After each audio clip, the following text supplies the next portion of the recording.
Pilit na niyang hindi iniisip ang problema nilang mag-asawa.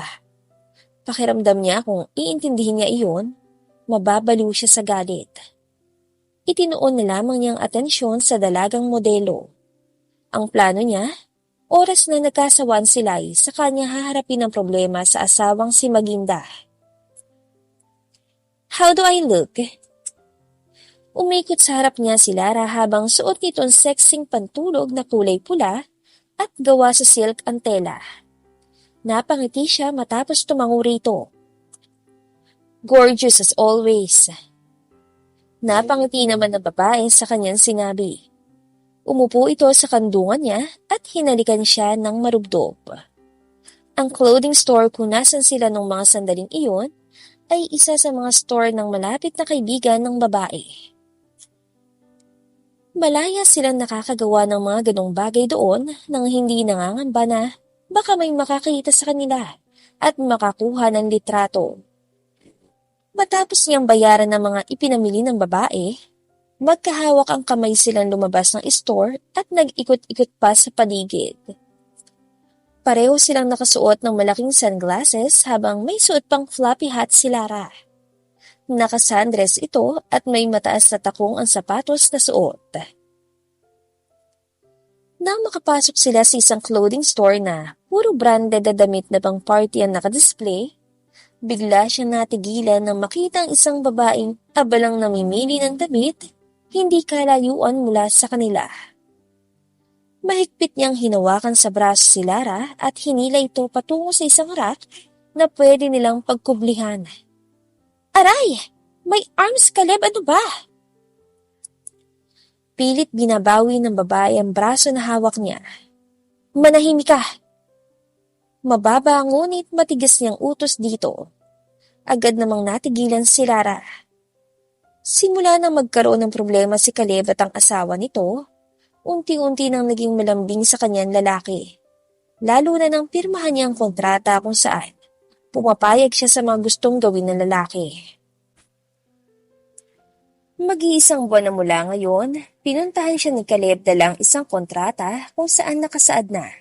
Papayag siya sa lahat ng gusto nito. At kung sakaling masaktan siya sa proseso, walang pananagutan si Caleb.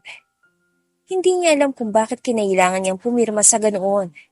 Sadista ang lalaki pagdating sa kama. Kapag nahihirapan ang katalik nito, ay mas lalo itong nasisiyahan.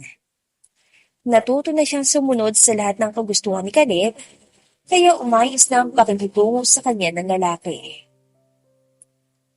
Ngayon na lang uli ito nagpakita ng kagaspangan ng pag-uugali. Nang makitang nakatitig si Caleb sa malayo, sumilip siya at sinundan ng paningin ng tinitignan nito. Natigilan siya ng matanaw ang isang babaeng pamilyar sa kanya. Ang asawa ni Caleb na si Maginda. Mariin siyang lumunok habang nakatitig sa babaeng abala sa pagsipat ng damit na hawak nito. Nilingon niya si Caleb at nakitang malamlam nitong mga mata habang nakatitig sa babae. Kaya pala nagkakaganyan ka, nandiyan ang asawa mo. Malamig niyang turan saka pinagkrus sa mga kamay sa tapat ng dibdib. Hindi siya sinagot ni Caleb, ni hindi siya binigyan ng pansin nito. Lalo naman ngayong kinainis. Bakit pa tayo nagtatago? Ano ngayon kung nandiyan ang babaeng yan? Umirap siya at sinubukan lumabas mula sa pinagkukublihan nila. Subalit hindi man siya tuluyan nakakalayo sa tabi ni Caleb, marahas siyang hinila nito pabalik sa tabi ng lalaki. Pwede ba, Lara? Pinanlakihan siya nito ng mga mata. Gusto ko nang umuwi. Balik singhal niya. Nagpupuyo sa galit ang dibdib niya. Naiinis siya dahil sa kabila ng mga ginawa niya para sa lalaki, tila iba pa rin ang epekto ng asawa nito rito. Mas mahalaga pa rin dito si Maginda. May ilang segundo siyang tinitigan ni Caleb bago muling sinilip ang asawa na. Noon ay patungo na sa counter upang magbayad. Kinuha iyong pagkakataon ni Caleb upang makaalis sila ng babaeng si Lara. Ibinaba niya sa kung saan ang isang damit na hawak ng babae, saka ito mabilis na hinila palabas. Natigilan naman sa paglalakad si Maginda nang mapansin na mas malaki ang damit na tangan niya kaysa sa isa na binitawan niya kanina. Humarap siya at muli sanang babalik sa pinanggalingan pero bigla siya natigilan sa nahagip ng kanyang mga mata. Si Caleb. Nagmamadali itong lumabas ng store, hilang kamay ng isang babae. Nakasuot ng flap hat ang kasama nito kaya hindi niya nagawang makita ang mukha. Natuon kay Caleb ang mga mata niya. Kahit nakatalikod ng lalaki, sigurado siya na ang asawa niya ito. Hawak ang paper bag ng damit na binili niya kanina. Tulalang lumabas ng malaking mall si Maginda. Umihip ang malakas na hangin at tinangay nito ang mahabang buhok niya. Dama niya ang lamig ng paligid sa kanyang balat. Maging ang sikat ng araw na tumatama sa kanyang mukha, ramdam niya. Sa kabila ng init at lamig na nararamdaman, tila namamanhid ang kanyang buong katawan. Tila siya naparalisa at walang ibang magawa kundi ang tumunga nga roon habang dinadamang kirot sa kanyang puso. May ilang minuto pa siyang nanatiling nakatayo. Pilitin man niya ay hindi niya magawang alisin sa isip ang mga nasaksihan kanina. Mula sa kawalan, pinaglandas niya ang paningin niya sa buong paligid. Lahat ng tao, abala sa kanilang ginagawa. Walang ni isa sa mga ito ang tumitigil o humihinto man lang sa paglalakad. Tanging siya lamang ang nanatiling nakatayo habang tila wala sa kanyang sarili. Parang sirang plaka. Paulit-ulit na naglaro sa isipan niya ang mga nakita kanina. Ngayon niya napatunayan na hindi siya nagkamali.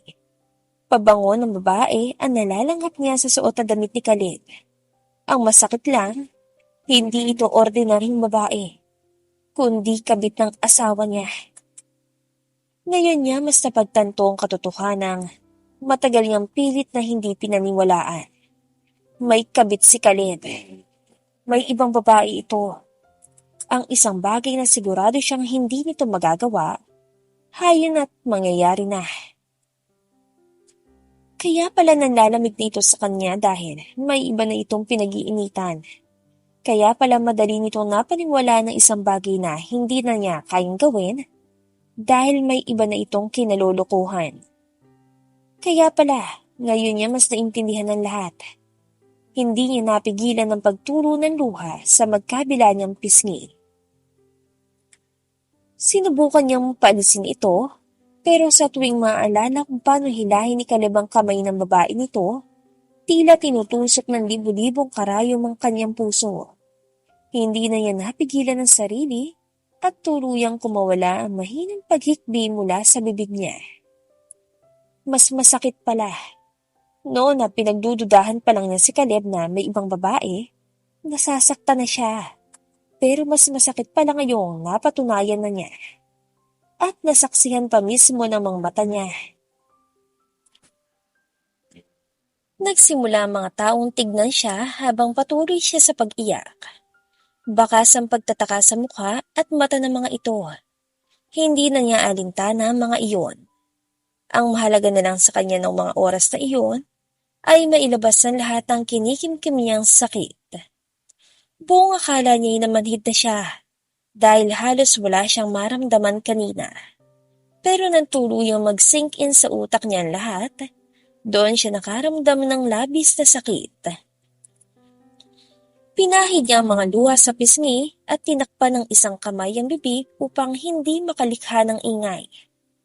Mula sa kinakatayuan ay nagtungo siya sa pinakamalapit na kainan. Nakahanap siya ng maliit na snack house kung saan kakaunti pa lamang ang customers sa loob. Pumasok siya at pumwesto sa pinakadulong parte, malapit sa salaming pader. Doon niya pinakawala ng lahat ng luha na naipon ng mahigit na 1 buwan. Sa tuwing wala si Caleb sa bahay at sa tuwing ginagabi ito ng uwi, ibang babae na palang kinabibisihan ito. Pilit niyang isnaksak sa ulo noon na nagkakamali lamang siya ng hinala. Hindi siya magagawang lokohin ni Caleb. Mahal na mahal nila ang isa't isa, pero nagkamali siya. Nanginginig ang baba niya maging ang mga kamay. Nagawa niyang itago ang paghikbi, ngunit ang mga luha, hindi niya magawang pigilan.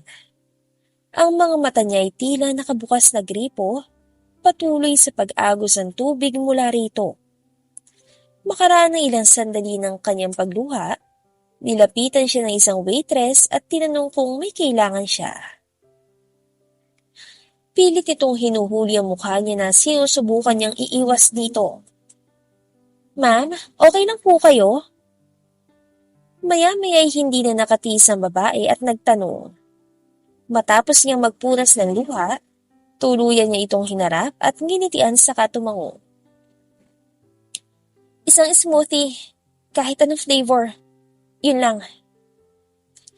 Matapos nitong tumango sa kanya, bakas ang pag-aalala sa mukha nito nang iwan siya.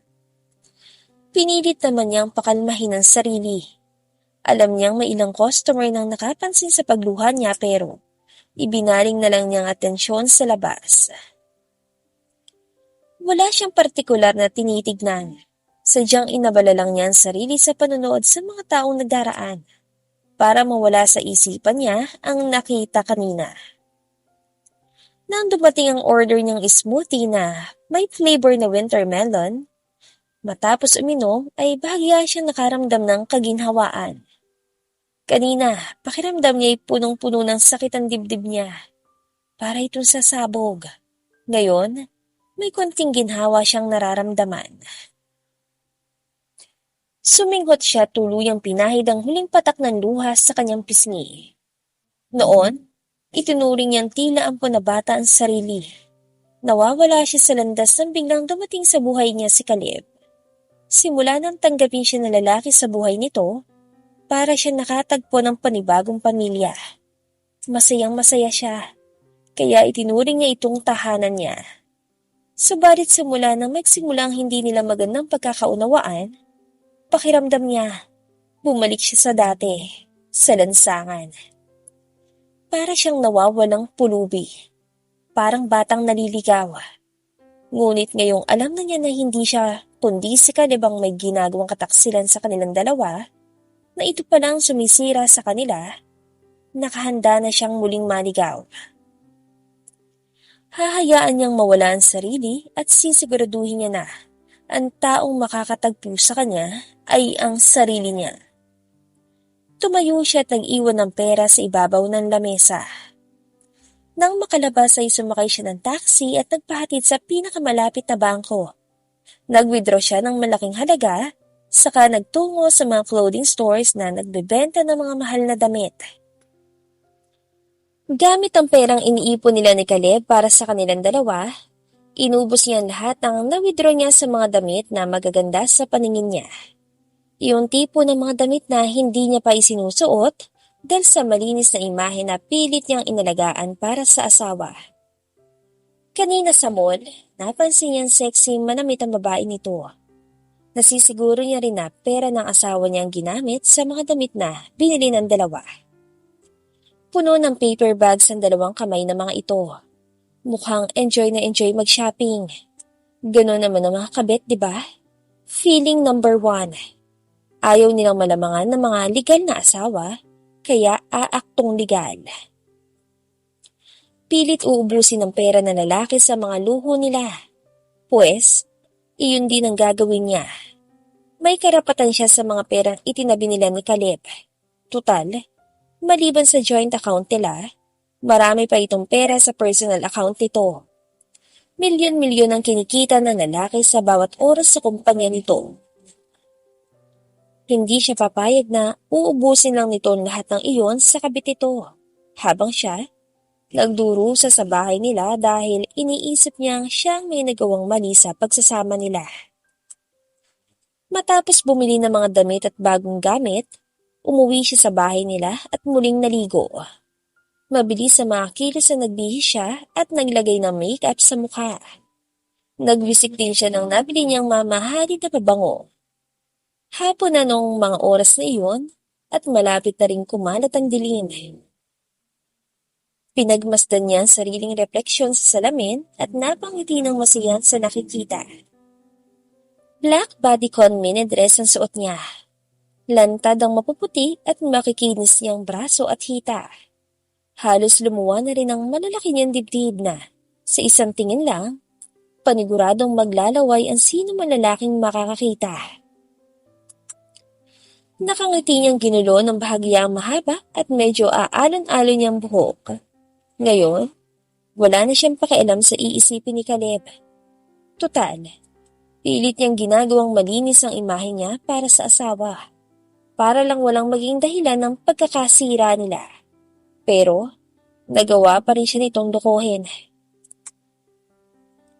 Lintik lang ang walang gante. Sambit niya sa sarili. Mariin siyang lumunok nang maramdaman ng baras sa lalamunan. May ilang segundong muling nilukob ng kalungkutan ang damdamin niya. Pero pilit niya itong ibinaksi. Taas ang noon lumapit siya sa mahabang sofa sa loob ng walk-in closet nila, saka naupo upang isuot ang 2 pares ng kulay itim na Mary Jane shoes na nabili din niya kanina.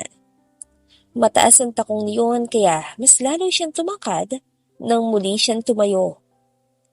Matapos pulutin ng isang Chanel sling bag, tuluyan siyang lumabas ng kanilang bahay at sumakay sa taxing naghihintay sa kanya. Nagpahatid siya sa isang 5-star restaurant at umorder ng red wine and steak. Ngayong gabi ay ititreat niya ang sarili niya. For 5 years, she has been a good wife to Caleb. Kung hindi siya nito magawang pahalagahan, siya mismo ang gagawa nun sa kanyang sarili. Napapangiti siya habang nakaupo sa isang fancy chair malapit sa gitna. Bawat lalaking madaanan niya, maging yung mga may kasamang nobya o asawa, ay napapalingon sa kanya. Napaisip din tuloy siya. Paano kaya nagkakilalang asawa niya at ang kabit nito? Paniguradong magandang babaeng kirida ng kanyang asawa. Hindi naman pumapatol si Caleb sa mga babaeng hindi ito mapapalingon. Pagsapit ng 7:00 ng gabi, matapos kumain ay muli siyang sumakay ng taxi at nagpatid sa isang sikat na nightclub. Nick's Club. Narinig niya na matunog nga ang pangalan ng clubs na iyon dahil karamihan sa mga nagpupunta ay mga may pangalan at artista. Sa entrance pa lang ng club ay nabibingin na siya sa lakas ng tugtog sa loob. Maaga pa pero damang-dama ng pagpaparty ng mga tao. Lalo na ang mga sumasayaw sa gitna na halos magwala na sa pagsabay sa malakas na tugtog. Lumapit siya sa bar counter saka umorder ng isang mojito na madalas niyang marinig noon sa mga kaklase niya. Napangiti pa siya ng igalang tingin sa buong paligid. Hindi iyon ang unang beses na nakapunta siya sa isang club. Pero iyon ang una niyang beses ngayong kasal na siya. Masyado na siya nagpakulong sa mundo nila ni Caleb. Ngayon na, nakalabas siya at nakikita ang mga tao sa paligid niya, nahahawa siya sa sayang nararamdaman ng mga ito. Pakiramdam niya, para siyang malayang tao. Ngayon niya lamang naramdaman ulit na tila buhay siya. Dumating ang order niya, agad siyang uminom at hindi inintindi ang lasa ng inumin.